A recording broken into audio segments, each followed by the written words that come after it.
Welcome. Good afternoon, and we're glad to have you here at the meeting of Rotary Club of Seattle number 4, named for being the 4th oldest club in the world and also one of the largest. I'm Beth Knox, your club president. As we convene today, we respectfully acknowledge that we do so on unceded Coast Salish land, specifically the ancestral land of the Duwamish, Suquamish, Stillaguamish, and Muckleshoot tribes. This acknowledgement does not take the place of authentic relationships with Indigenous communities, but serves as a first step in honoring the land we are on. Here at Seattle 4 Rotary, we also enjoy music and words of inspiration to kick off our meeting. Past President Jimmy Collins will lead us in song today and is accompanied by club member Freeman Fong. Following the music, I invite club member Faith Ireland to share our inspiration for the day.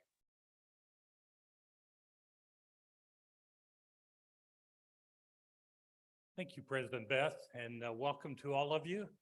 We do practice a little music at the beginning to get you in here, into this room and ready for this next hour. So we're going to sing today Swing Low, Sweet Chariot, and this is in commemoration of Black History Month.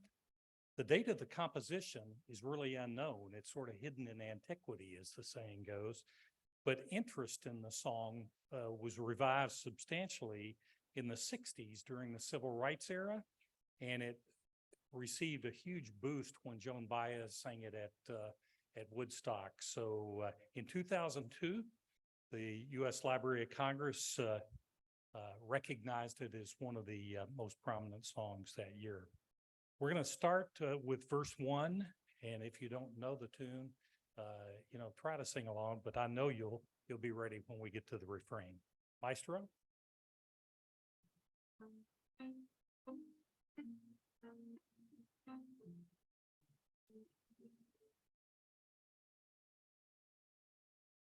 I looked over Jordan, and what did I see? Coming for to carry me home. A band of angels coming after me, coming for to carry me home. Now together, swing low, sweet chariot, coming for to carry me home. Swing low, sweet chariot, coming for to carry me home. If you get there before I do, coming for to carry me home. All my friends, I'm coming to, coming for to carry me home. Swing home, sweet chariot, coming for to carry me home. Swing home, sweet chariot, coming for to carry me home. Good job. Thanks, Maestro.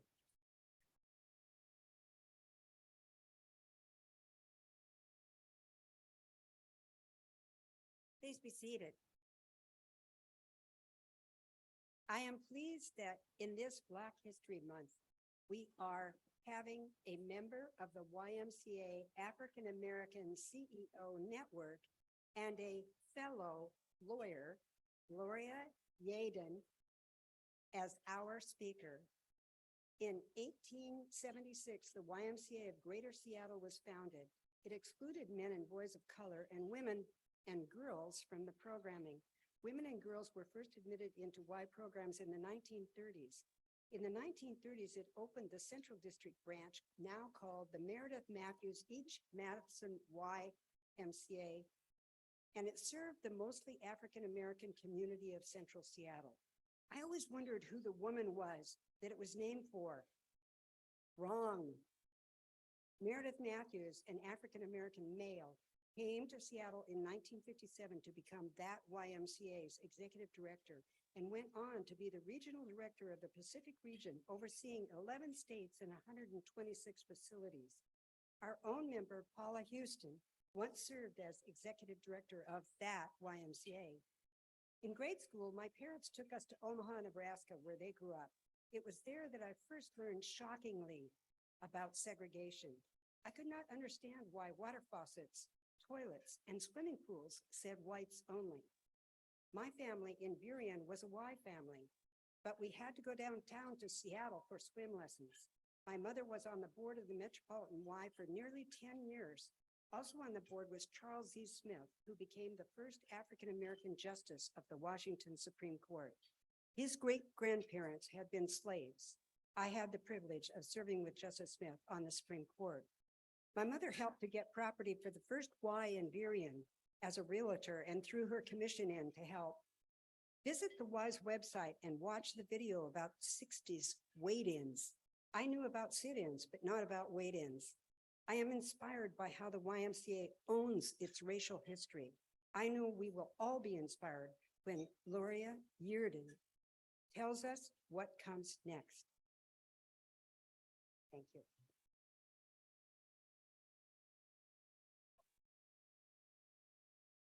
Thank you, Faith and Jimmy and Freeman, for inspiring us for our meeting today. Our greeters today were Tabitha Claus. We appreciate that. And thank you also to Marcia Matusi for serving as our Zoom meeting host. And our meeting reporter for the day is Brad Barber. Now, earlier this week, as I know you're all aware, there was a massive 7.8 earthquake in Turkey and Syria. The death toll currently exceeds 11,000 people, and it has become the world's deadliest earthquake disaster in more than a decade. The crisis is even more dire given the frigid temperatures at this time of year. Now, our colleagues at ShelterBox, the international disaster relief charity, are mobilizing to respond. You may recall that the president of ShelterBox USA, Carrie Murray, spoke to the club a few months ago. We were all humbled by the organization's capacity to provide critical items for people in crisis. In order to quickly get much needed supplies on the ground in impacted regions, ShelterBox has started an emergency fundraising appeal. ShelterBox is in communication with Rotary contacts in both Syria and Turkey to identify the most urgent needs. If you would like to be part of this humanitarian response with a donation to this special fund, please look in this Friday's club newsletter for the donation link. Now, we have several guests who have joined us here today. I'd like to recognize a few of them. If you would please stand as I call your name. A member prospect is Michael Woody, Senior VP of Community Engagement at Visit Seattle. Welcome, Michael. Another member prospect is Senior Director of Sales Enablement at Coursera, Jillian Mochnick. Jillian, are you here? Welcome. Leslie Raven, visiting Rotarian from the Stowe Market and Gipping Valley Rotary Club of Suffolk in England. Excuse me. Welcome. A guest of Tabitha Claus is Cassandra Salmonson. We have Lydia Galvin, also a guest of Tabitha. Andrina Daniels. Of course, our speakers, Laura Kleiss. Tara Jones is a guest of Loria Yeadon. Also, other guests of hers, Vanessa Blee and Indira Bonner. Welcome. We have just three more guests, Della Norton, Alice Ann Stack, and Kirsten Eastman. If you would all stand so we can recognize you.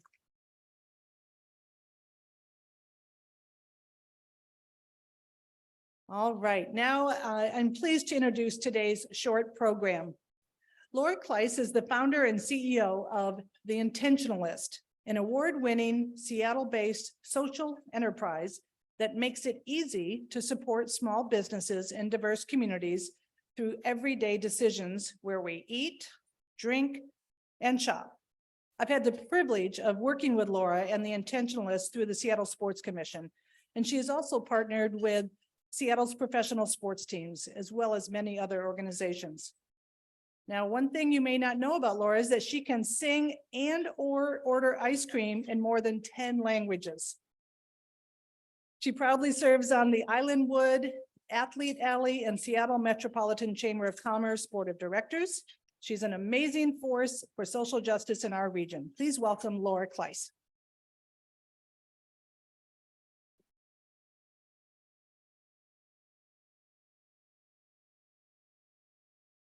I'm a shorty.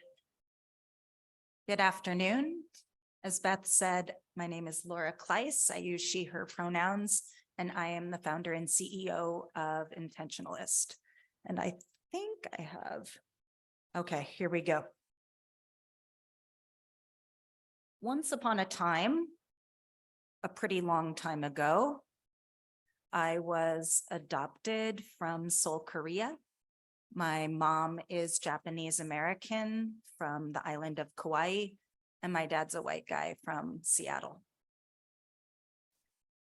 I grew up with the opportunity to be exposed to a diversity of people and ideas, but something that always grounded me was a desire to help bridge difference based on my lived experience and to bring people together in community and belonging. My career took me into the field of corporate sustainability and corporate social responsibility. I had the privilege of participating in a fellowship through the Aspen Institute focused on first mover social impact instigators within large corporations. I am incredibly privileged to have spent the majority of my career at the intersection of business and society, thinking about how it is that we harness corporate resources and influence in support of the world that we say we want. In 2012, I had the opportunity to spend some time in Southeast Asia. At the time, I was leading corporate responsibility for a French multinational corporation. And while on holiday, visiting a business school classmate to attend her wedding, the question entered my mind about how I might spend my money intentionally in support of real people in the local economy. I had attended an international business school where when you walked onto the campus, there was a quote on the wall that read, borders frequented by trade seldom need soldiers. And the idea was that commerce can serve as a bridge when it comes to building cross-cultural understanding and support. For me, this piece of fabric is from a scarf that I purchased from a women's cooperative in Siem Reap, Cambodia. And really, it's a physical reminder that the value of things aren't the things themselves, but the people and stories and the impact behind them. So fast forward, my wife and I moved back to Seattle from DC, and I was struck by the tension between the rapid growth and change in this city and underlying questions about who still has a place, a space, who still feels a sense of belonging in our community. And as I was thinking about what my contribution might look like toward a more just, inclusive, connected community, I kept coming back to the foundational role that local small businesses play and have long played in our society. You see, my grandmother grew up on a sugarcane plantation on the island of Kauai. And it was through small business ownership that she and my grandfather were able to chart a different trajectory of opportunity for their family, and of which I am absolutely a beneficiary. So I thought to myself, we live in a world where we all have good intentions to do better, to be better. how might we close the gap between good intentions that we all have to explore, learn about, and support local businesses and the diverse people behind them by closing that gap to everyday action, everyday decisions about where we eat, drink, and shop.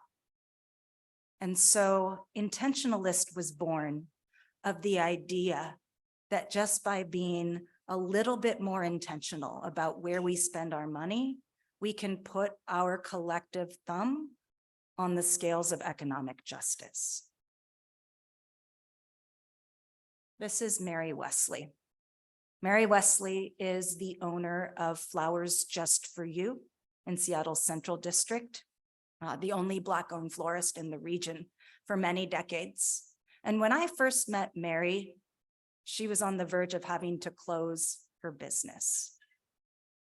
But because word got out to the community, because people in the community decided that we weren't okay with losing a business like Mary's, we were able to rally the support and get her the help that she needed to get her business back on to shore footing, and her business is thriving today. I share that story because I think sometimes it feels like the gaps and the issues and the challenges that we face are too big for any one of us or any single action to make a difference. And yet I would counter that over the course of the past few years, Intentionalist and our community, through all of you, have helped to catalyze hundreds of thousands of dollars in intentional spending that helps keep the light on, the doors open, and businesses like Mary's a part of the vital role that they serve in our communities. So here's my ask.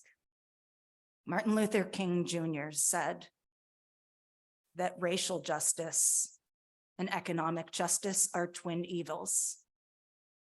While we may not have the capacity overnight to eradicate racism, by being more intentional about supporting businesses owned by Black folks, by Indigenous folks, by military veterans, members of the LGBTQ community, people with disabilities, and women, we contribute not just to the backbone of our economy and the cultural heart of our communities, but we contribute to a world where people know one another, where we feel connection to the people and the places and the spaces where we celebrate milestone occasions, where we gather to organize. And I think that we can all agree that that world, when we all choose to be intentional and spend like it matters, is the just, more inclusive, more regionally prosperous world that we all want to be a part of. Intentionalist is an online resource and guide. This month, as part of Black History Month, we are collaborating with Seattle's professional sports teams to encourage and incentivize fans and members of the community to explore and support Black-owned businesses throughout our community. You can go to intentionalist.com, click on Black-owned, and you'll be able to access over 1,000 brick and mortar small businesses owned by Black folks in our community. Vote with your dollars, and thanks so much for your time today.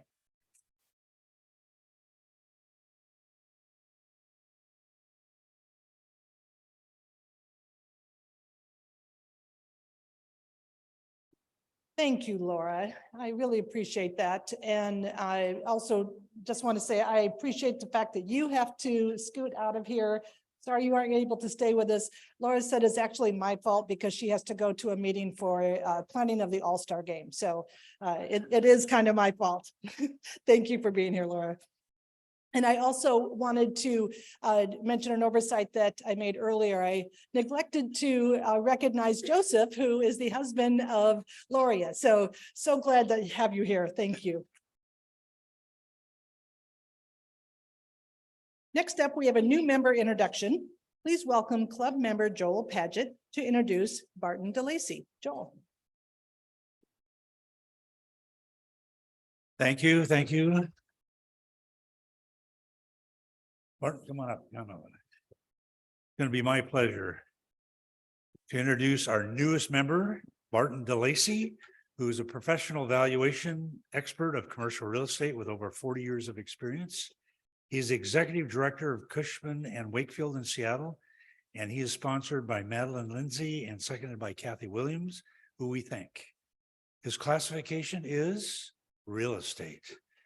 Barton DeLancey's formative years were in Portland as a third generation Portlander. And I think we may have a picture of, yes, beautiful Portland with Mount Hood in the background. And Barton never planned to be an appraiser. When he graduated from Oregon's Willamette University, he figured on a life in law and politics. Today, he finds lawyers are more often his clients. He also has a master's degree in urban planning. He frequently assists their clients in everything from property tax valuations to leasing disputes to land use appeals to arbitration and financial reporting. If he has a niche, it may be valuing real estate encumbered by electricity generation facilities, especially renewables like wind and solar farms.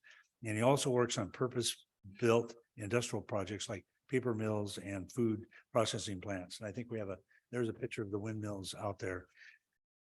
Barton was a former downtown Portland Rotarian for 10 years, where he served for many years on the program and foundation committees. His career odyssey, however, took him to Chicago for 13 years. We were remarking today it's cold here, but it's a little colder in Chicago. And before trailing his wife back to Seattle in the Pacific Northwest so she could care for her elderly mother. They now live just south of Des Moines with a sweeping view of Puget Sound and Maury Island. He's the father of 4 children and 4 grandchildren. And I think we have a picture there. And Barton has long enjoyed community service. In fact, he considers such a necessary complement to one's career. And over the years, he's always been the real estate guy on various boards and committees. To name a few, past alumni board president and trustee of Willamette University, emeritus trustee of the finance committee of Mount Angel Foundation of Oregon, past planning commission for Lake Oswego, longtime executive committee, St. Vincent de Paul Society in Portland, past president of the Illinois Coalition of Appraisers, and his most challenging task right now of being a high school religious educator at St. Philomena Parish in Des Moines, working with the high schoolers.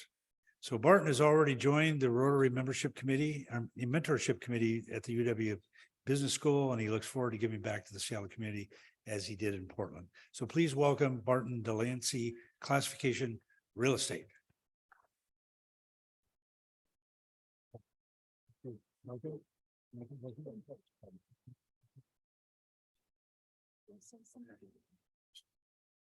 I just want to thank the Rotarians. Lynn Lindsay isn't here today, who really sort of pushed me into this. And I have been so impressed with the Rotary meetings. They take me back to the days in Portland where, you have the kind of, I see the leadership in the community that has really helped make me feel at home. So I hope that there are some second acts, and maybe this is my third, but I hope to be able to contribute here in Seattle as I have before. Thank you so much. Thank you, Barton, and welcome to Rotary. Now on to our main program, after which I promise we will have time for Q&A.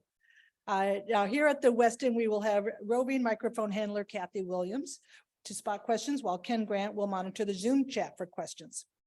Today's main speaker is Loria Yeadon, President and CEO at YMCA of Greater Seattle, and the first woman and the first person of color to serve in this role in the 147-year history of the organization. Yes, right?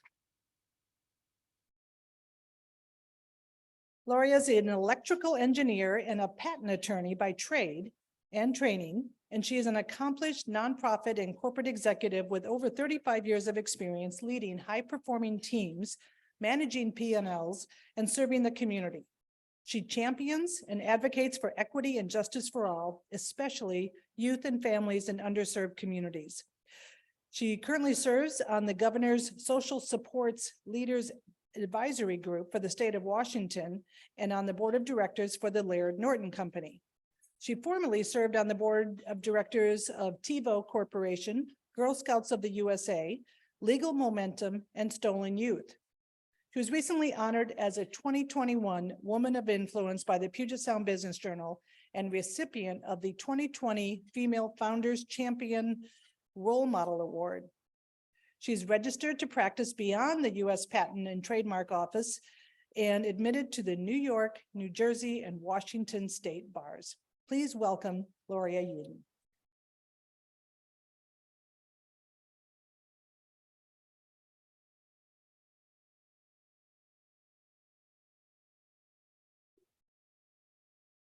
Good afternoon, everybody. All right. Beth, thank you. I really appreciate the introduction. And many thanks to all of you, Seattle 4 Rotary, for the invitation. I'm pleased to be able to speak to you today about the work and the impact of our YMCA of Greater Seattle. I'm just thrilled to be here and in community with all of you today. So before we dive in, let's have a little fun. I'm wondering how many of you happen to be members or volunteers of the YMCA? I love it. I see the hands. Okay. And for those of you who are online, who are listening, I welcome you to put a note in the chat. And you can respond by raising your hand. You can pound the table, any of the above. I know you're eating. Is wholly acceptable. Who learned to swim at the Y?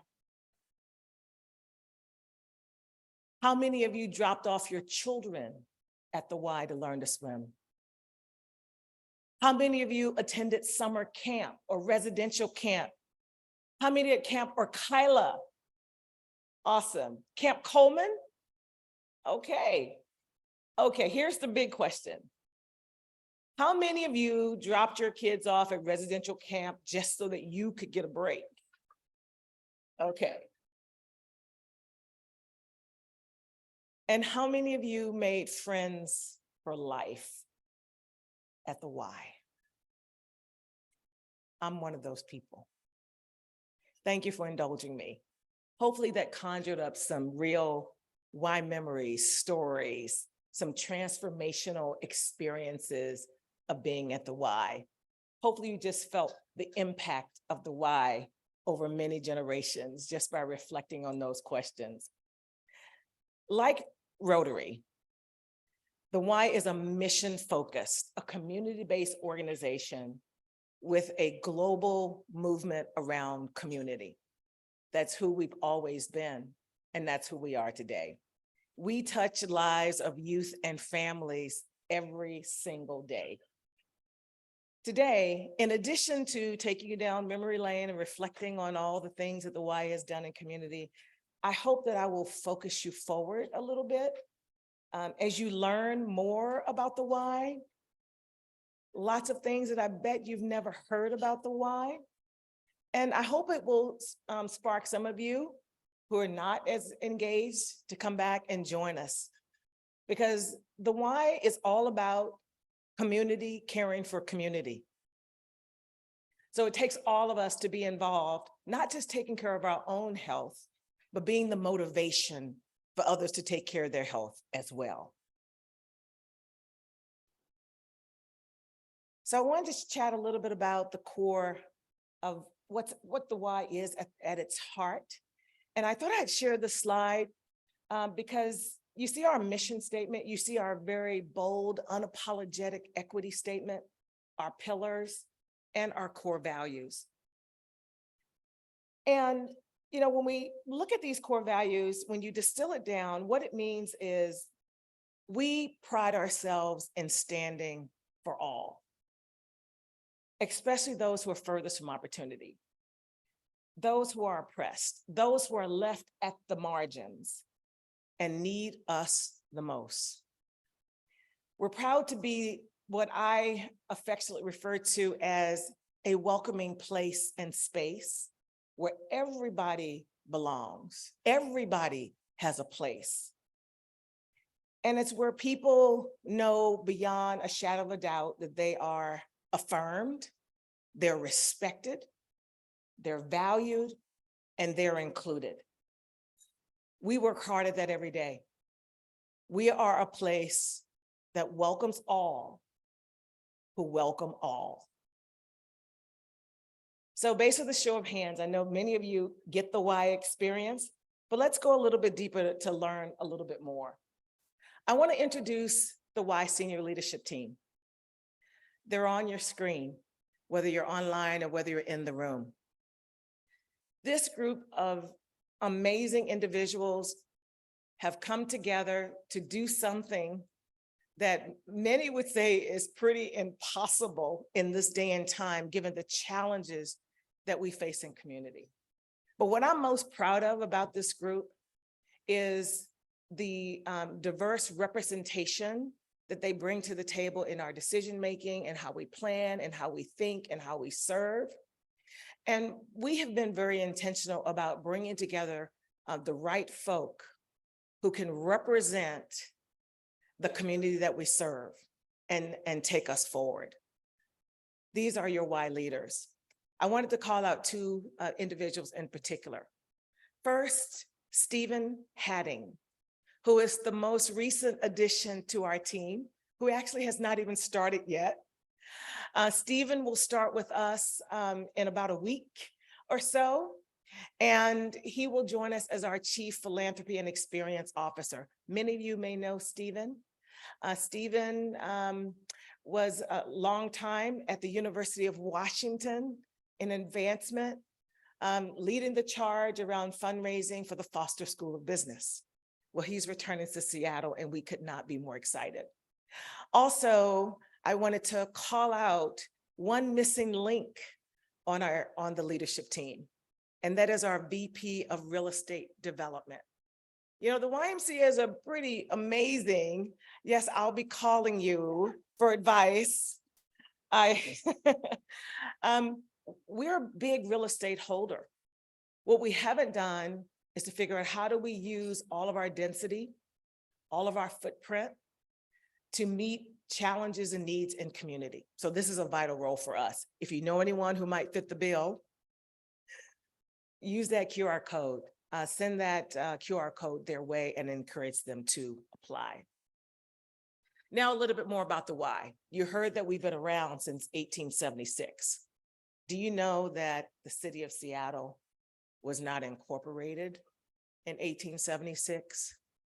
We've been around and in this community like an old shoe forever. And we're proud of that legacy. We've evolved with the times, and the times that require community to change, the Y was out front. Thank you for sharing a bit of that history. It was great to hear it and to see just how the Y has been such a formative part of that throughout community. Believe it or not, the Y is a nonprofit. We are a 501c3. Although I will tell you, when I joined the Y in 2019, only 6% of our revenue was philanthropic. Most people are surprised to hear that, but it's true. That model has had to change for obvious reasons, especially through the pandemic. We are a volunteer-led organization, 14 local Ys around the Seattle region, throughout King County. We pride ourselves in the fact that we are within a 10-minute drive of 90% of King County's population. So we're accessible. And we pride ourselves in putting our buildings right on the seam, often between where there is stark poverty and stark wealth, because we believe that we can be a place where people come together. So we're very intentional about that. We have a lot of employees. It's about half of the employee count that we had at the beginning of the pandemic. But we're well positioned to serve today and going forward, and we're excited about it. Let's talk a little bit about our impact in 2022. Starting, I'm going to hit upon just a couple areas in the interest of time. I'm going to talk about safety around water and swim lessons, which many of you relate to. We'll talk about childcare, early education, social impact, and then we'll talk about the great outdoors. So here are the impacts by the numbers. How many of you can imagine an organization that offers 38,000 swim lessons? I'll tell you, if I had my way, we would double that number next year. Why? Because too many of our kids are drowning. And it's not just in pools, it's in open water. And in a place where there's so much open water, we must take that on as a priority. As a matter of fact, I'm meeting with the CDC next week on Capitol Hill, and I'm advocating for more funding so that all Ys will have the funding needed to offer swim lessons to everyone, young people and adults. And so we're hoping to make some strides in this area. You'll be hearing some announcements around this with the city of Seattle very, very soon. Also, 300 young people who just got basic safety around water and drowning prevention training. The open water component. It's one thing to learn how to swim in a pool. It's another thing to be able to manage your safety in open water. So we have that training. Bring your kids, bring your grands, encourage other young people in your circles if they don't know how to swim to learn, and the Y is here for that. Youth development. Most people don't recognize that we are one of, if not the largest, childcare provider in our region. 80,000 young people served through Y programs in 2022. Lots of meals served, especially to families suffering food insecurity. Lots of day camp registrations, the legacy goes on, and lots of kids going to camp. Now, I'll say about camp, because of pandemic restrictions, we had to cut the number of kids served in half. The expense side of it didn't change because we still had to have the same number of camp counselors, but we had to decrease the ratios significantly. But we're looking forward to, now that those pandemic restrictions over the last year have been now completely lifted, to getting back to those numbers. But I'll tell you, even with the numbers, I'll talk about this in just a moment, even with the numbers doubling from what they were during the pandemic, we still have long wait lists of kids not being served. Most of our camp capacity will book out about a year in advance. And I'll tell you what we're doing about that in just a moment. Our Social Impact Center. This is where we care for young people who've experienced considerable trauma for various reasons. And we pride ourselves in bringing mental health supports, to providing transitional housing, job training, wraparound services. We are a foster care licensing agency. If you're interested in fostering or respite care, talk to us. We accelerate families through that process. I think the timeline for the state to license a foster family is about a year. We've had families come through that process in 2 to 3 months. That is a bit of an anomaly, but it's shorter than the typical process because we give an intensive and we work with families. And there's a long list of kids on the wait list for care as foster kids. We have a great need there. So we're so proud of our Social Impact Center. Not many people are aware that we provide these services, especially the transitional housing. Every single night, we care for between 400 and 500 young people who are homeless. Every night, right here. And we have wait lists. We're looking for ways to provide more of that housing and support. Now to the great outdoors.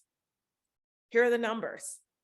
Over 4,000 youth who attended overnight camp and outdoor leadership programs. For those of you who have fond memories of Camp Urquilla, you're gonna love this. Last year, we had the opportunity to expand the footprint of Camp Arkyla, 2 adjacent properties came available for sale. This was not the best time to be asking a nonprofit, it's been hit hard by the pandemic like everybody else, to buy property. But I'm so grateful that we have a board who have the vision and the insight to know that we just can't think about where we are today. We have to focus on where we're going and how we're going to show up for community well into the future. And so working with the board and the community, we had some donor support. We did take on some debt, but we acquired 2 parcels of land at Arkyla to expand that footprint. The big news, in view of our capacity constraints, is that we decided to acquire 2,100 acres of land in Lewis County around Mineral Lake at the base of Mount Rainier. So what you see in the backdrop of those pictures is the site of the YMCA's first new camp in 100 years.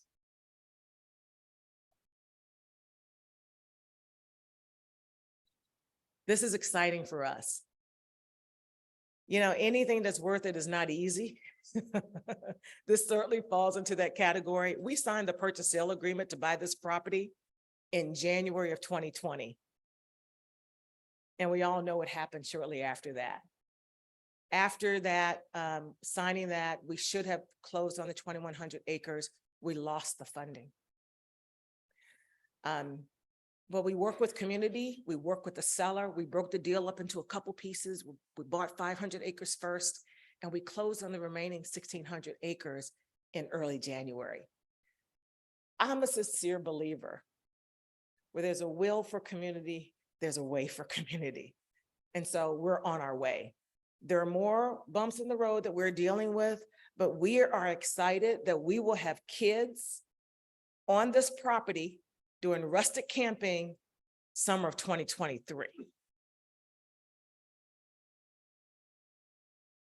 We will also have Bold and Gold, boys outdoor leadership development and girls outdoor leadership development expeditions all over this property from all over the country. We're really excited about that. Now let's look ahead. We've talked about where we are and our current impact, but I want you to take a journey with me on how we're setting our gaze forward into the future. But first, I want to just go back a little bit and what spawned us to formulate this big vision around a bold plan for strengthening community. In 2019, we offered a lot of programming, things like diabetes prevention, weight loss programs. You can come in, jump on a treadmill, lots of group X classes, sports, all of these things. Sounds great, right? We had all these pieces that are central to someone to take care of their health. When the pandemic hit and we saw the impacts on the pandemic on communities where chronic disease is so prevalent, we realized that we had fallen short and there's more we needed to do. So we seized that opportunity to go back to the drawing board with our board to develop what we are calling Vision 2025. Lots of people said, Loria, this is Vision 3035. I said, yes, but we're not waiting.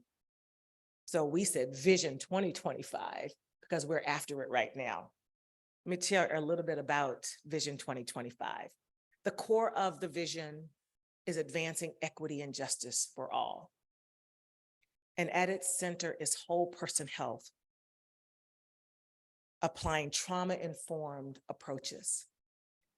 And it requires us to step fully into our commitment to become an anti-racist organization and to really focus our attention on everyone who needs us, but mostly on those who we've seen who've suffered greatly because of disparities and the inequities in our community. So our focus is on everyone who needs us, but especially BIPOC and other marginalized communities. There are 5 goals under Vision 2025. These are the highlights. When we send around this presentation deck, you will see a lot of detail about that vision, so I won't go deeply into it here, but I would say that what we've learned is that if we're going to get this right, we have to advance equity and justice and social emotional learning in everything we do and everywhere we do it.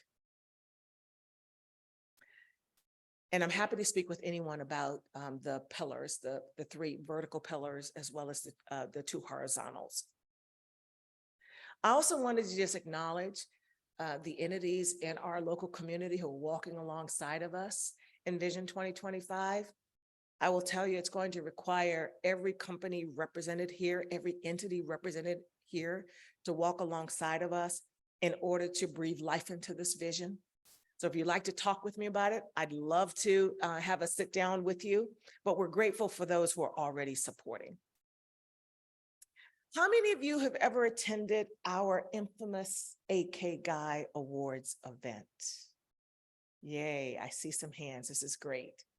That event was born after Mr. AK Guy.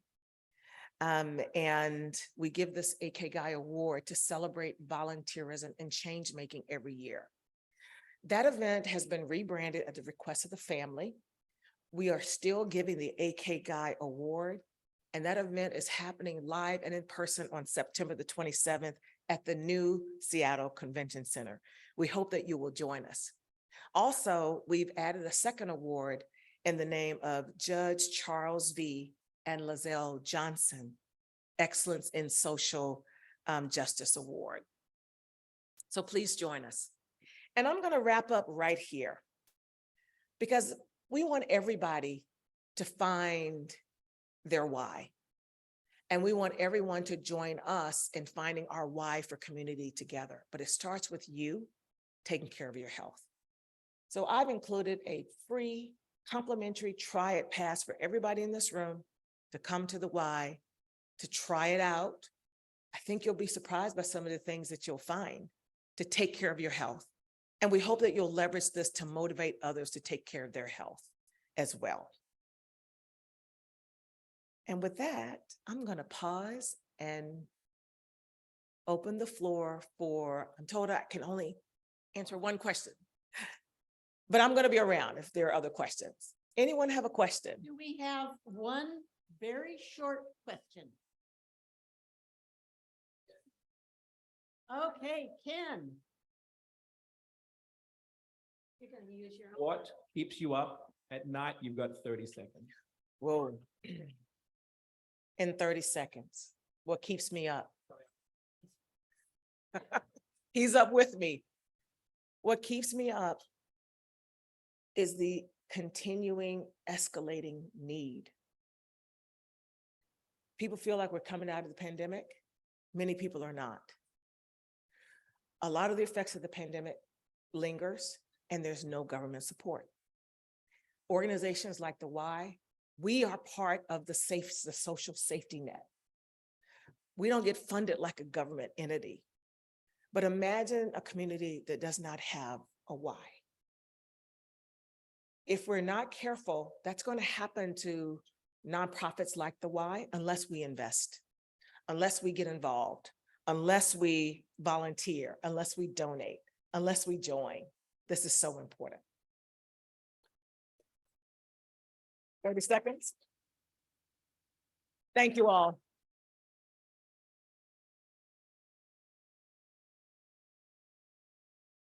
Thank you, Loria, and I appreciate you sticking around for any questions that the folks have afterwards. And I really appreciate hearing the amazing work that you're doing at the YMCA, so thank you for that. And Loria, in recognition of the generosity of your time, our club has contributed to Harvest Against Hunger, a nonprofit agency providing healthy meal components to food banks. And we've given 600 servings of healthy produce in your name. All right, thank you. Also wanted to acknowledge one of our longtime Rotary supporters and gold sponsor, Bob Alexander. Now, to close out our program, we're going to hear from our co-VPs of membership recruitment and engagement. First up is Nicole Klein to give an update on our empowerment passes. And after which her partner in crime, John Steckler, will share opportunities for you to get active and connect with our members. Finally, our Prince of Programs will share what speakers are scheduled up in the coming weeks. All right, team, come on up.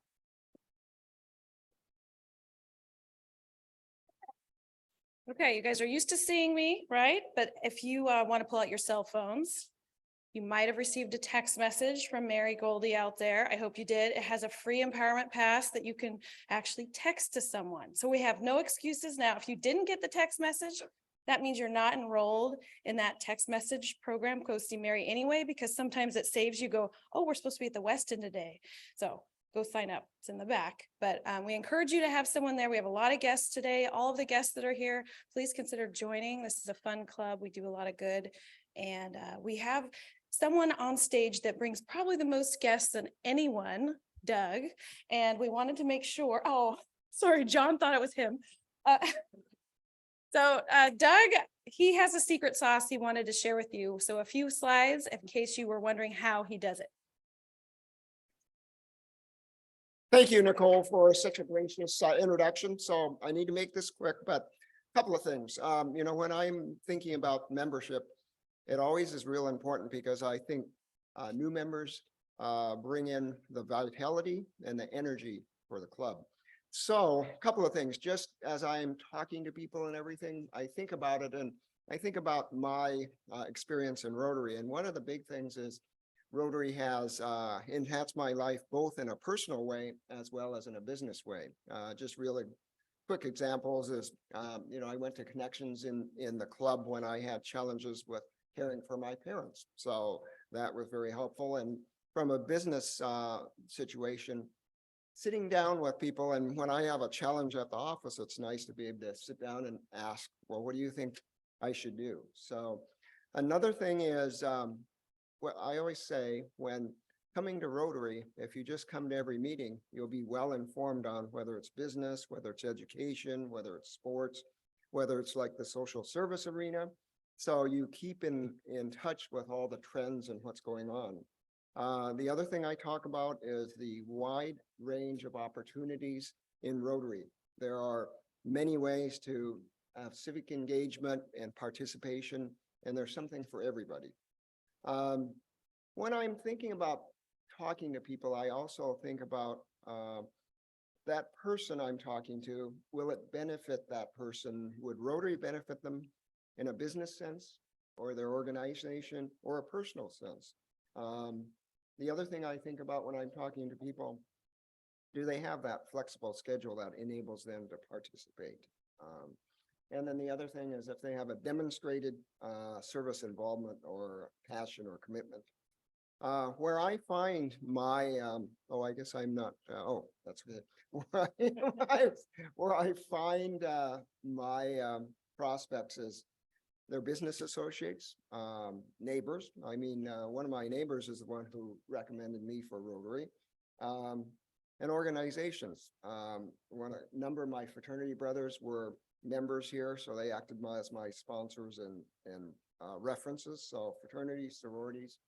Also, in any organization you're involved in, whether it's your church, school alumni association, clubs, and any nonprofit or profit leadership organizations you're involved in, those are our good prospects, and also people you meet through social events. And the last thing I wanted to say is all of us are here to answer any of your questions or help you. If you want us to help host somebody or cultivate them, let us know. And I think the last thing is member recruitment is a process. So it's a cultivation process. And I have found that persistence, tenacity, and follow-up pay off. Thank you.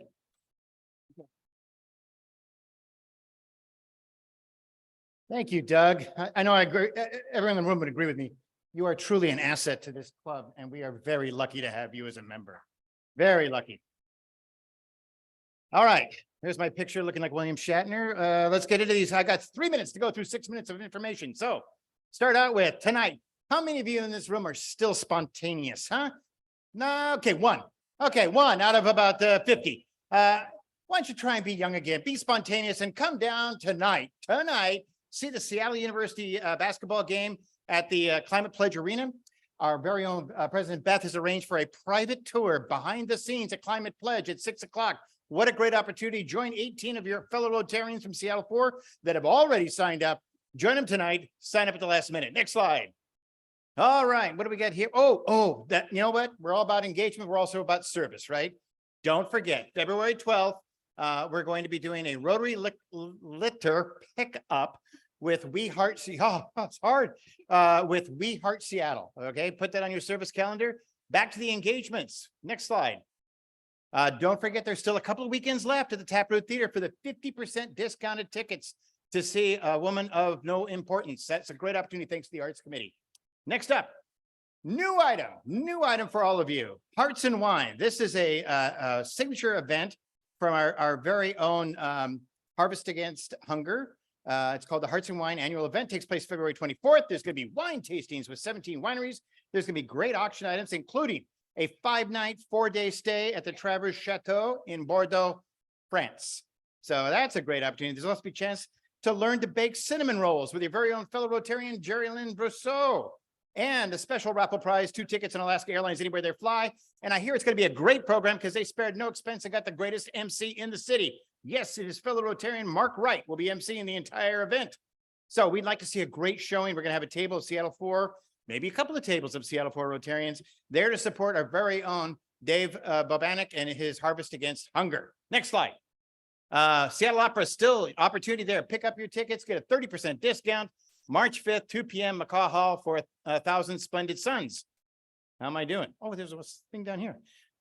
I'm out of here. Let's let the Prince of Programs come on.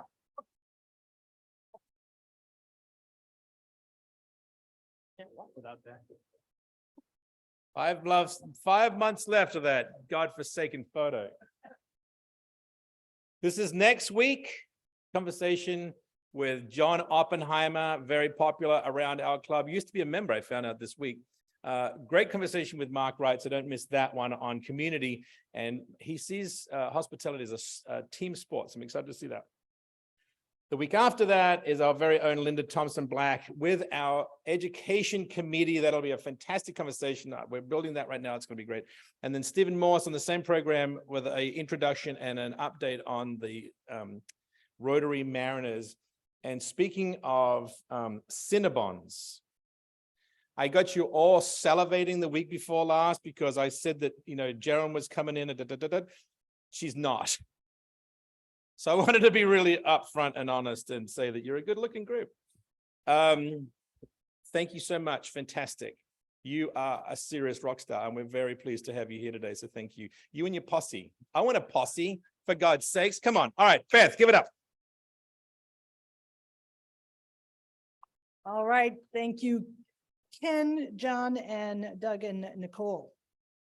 Now, as for any of the folks who are new here or guests, my day job is running the Seattle Sports Commission, so I'd like to leave you all with a brief recap of what's happening in sports in our world. So we have some more news out of University of Washington after last week, this time from the women's basketball team. Freshman guard Elle Ladine has been named Pac-12 Freshman of the Week after coming off the bench to lead all scorers with a career-high 21 points, shooting 47% from the field, and the Huskies' upset win over number 2 Stanford. Very, very big win there. And after coming close in several games this season for the women's basketball, the team put together a great effort in undoubtedly the biggest win in Coach Tina Langley's 2 seasons at University of Washington. The Kraken opened their post-All-Star push with a 4-0 loss on the road to the New York Islanders, but they do play 4 more games on the road before returning to Climate Pledge Arena on February 16, where they will host the Philadelphia Flyers. Now, the Seattle Storm will open this season, as most of you know, without leading scorer and perennial all-star Breanna Stewart, who signed as a free agent with the New York Liberty last week. The Storm signed 2 new guards, however, this week, and are working to start a new chapter for their team. Breanna Stewart will certainly be missed, though. Now, among the happiest words a Seattle baseball fan can hear, pitchers and catchers report to their training camps next week as the Mariners look to build on last year's playoff experience. A lot of people are waiting for 2 things right now, spring and baseball, which leaves me with our final quote from Rogers Hornsby. He played Major League Baseball for 23 seasons from 1913 to 1937 and was a member of the World Series championship team.